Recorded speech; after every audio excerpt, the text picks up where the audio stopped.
up, family? It's your girl Kiki Palmer. I'm back with part 2 on how I embarked on my spiritual journey.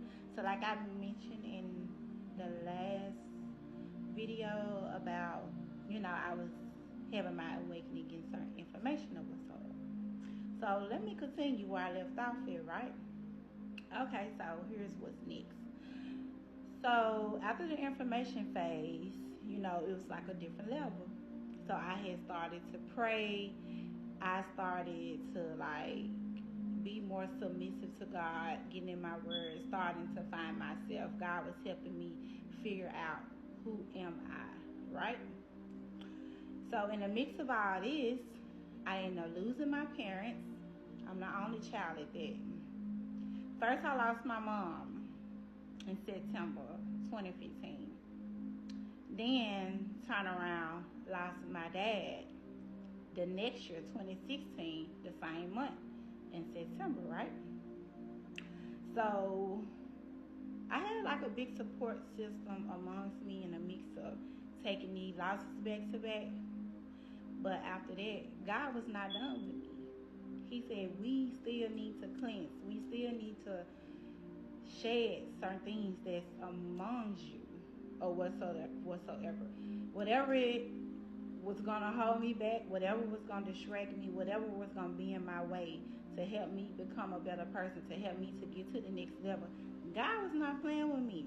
So I started losing everybody around me. I'm talking about close friends, best friends, people who I would have never thought that would be out my life. You know what I'm saying? So in this time and period of my life, I was really going through different phases with my emotions. Like God was building me up with my emotions, taking out these losses. I was learning to be more strong, like becoming a warrior for Him. So becoming more emotional, stable, or whatsoever, right? So I'm just gonna give it to y'all real, raw, and uncut. Like I'm not gonna leave nothing out, none of that, because I want y'all to know my story. Like I'm here to express myself or whatever, right? So once me and God did the clean together, as far as removing people, places, and things that was gonna hold me back, it was time to reevaluate myself with my work environment after that, right? So it's different stages, it's different levels or whatever, because certain things cannot come where God is trying to take you to. They got to stay down there. It can't come up here. God's trying to elevate you to a new level. So like I said, He started to reevaluate my work environment, right? So I was getting different signs and different epiphanies, like showing up at the club that I shouldn't be there anymore. So at this time, I was working at Club V Live. So I was finding myself being in a mix of stuff that I don't recall ever being in a mix of, right? So before I was going in this club, I wanted to make sure, is this God, that's speaking with me? So I used to pray before I go in the club, right? God, please, Lord, if you don't want me to be in this club tonight, I promise you, give me a sign. And I promise you, Lord, this is going to be my last time coming up in here. That's how I used to talk and pray to God, y'all. So, go in the club, right? So I remember this particular night, I paid $200 to come back, because something had happened that I got in trouble or something. I had to pay $200 to come back, right? Get in the club, y'all. Guess what happened? I get funky drunk. I ain't make $1. I'm talking about nothing. I was in the bathroom crying, throwing up, sick as a dog. Had to call somebody to come and pick me up. So there was like a waste of $200 was paid, because I really didn't supposed to be there or whatever, right? Boom. Okay. The next day, I do the same thing. I get to praying. God, I promise you. I know I said it yesterday, Lord. But Lord, I need one more time. Give me one more time, God. You don't want me to be here, and I ain't going to come back. Okay, God, okay, I got you. I go in the club, y'all. Guess what happened? Why I get to fighting? I don't be into it with people. Like, I don't fight. Who does that? I don't fight. So I get to fight with someone, right? So I'm like, okay, I see you, God. God, I see what you're trying to do.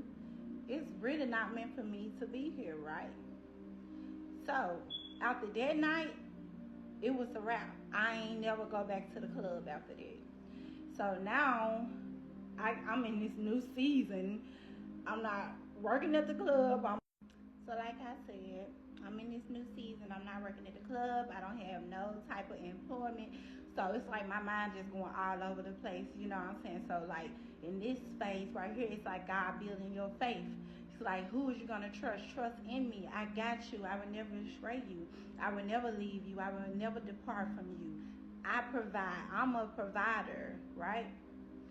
So I really supposed to have been in a mode far as like just listening, being still, and like hearing what God want me to do next. But no, I was hard headed.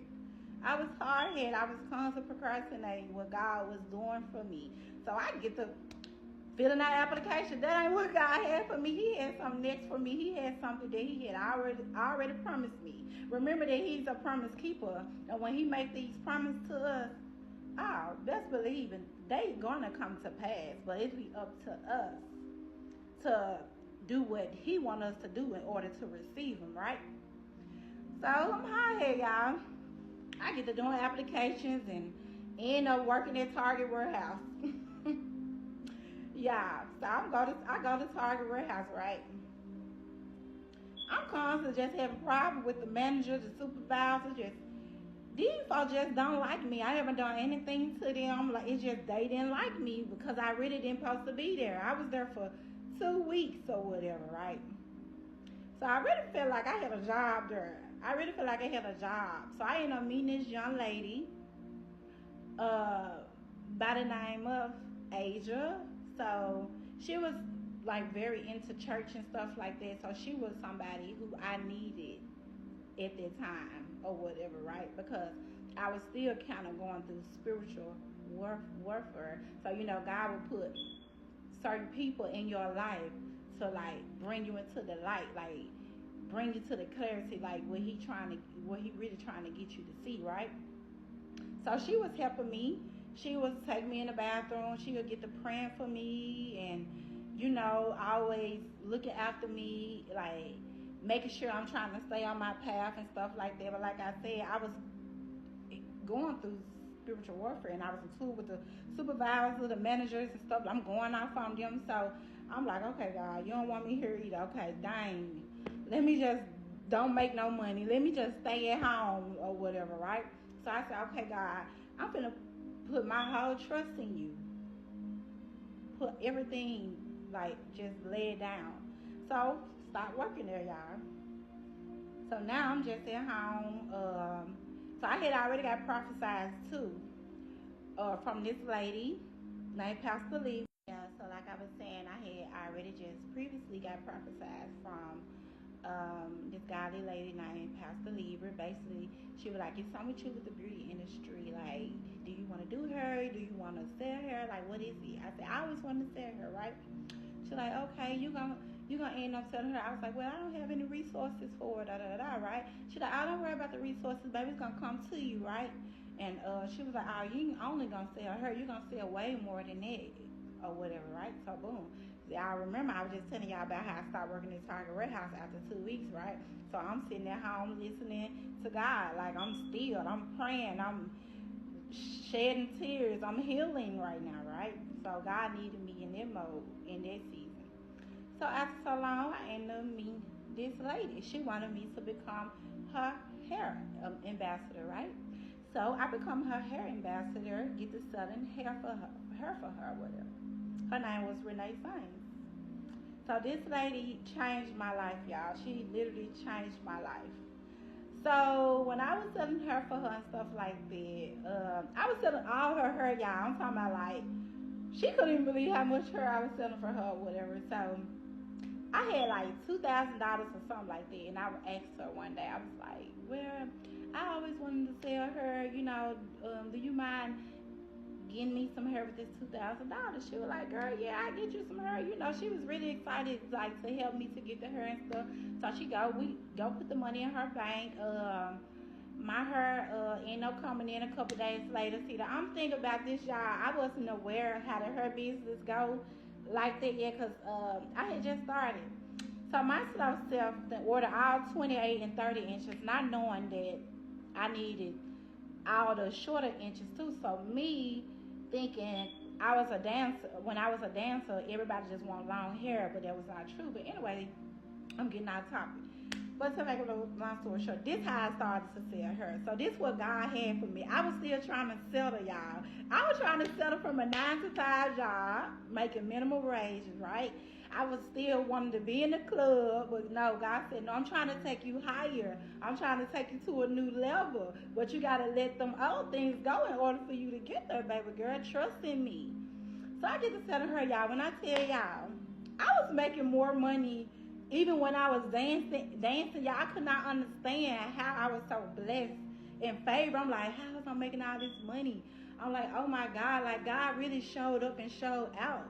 So when God want us to do something, y'all, we really have to trust him, even though it might be scary, even though we might not know how the other side might look. But you got to know God is a way maker. God is a promise keeper. He got us. My whole motive is we gotta really let God work his magic, and we just gotta trust him and know that his turnarounds is always a level up. Always. So I just gave y'all part 2 on how I ended up embarking on my spiritual journey, and I will be back with you all with part 3. It's plenty more to talk about, so please stay tuned. I am Kiki Palmer too. See y'all soon. Peace.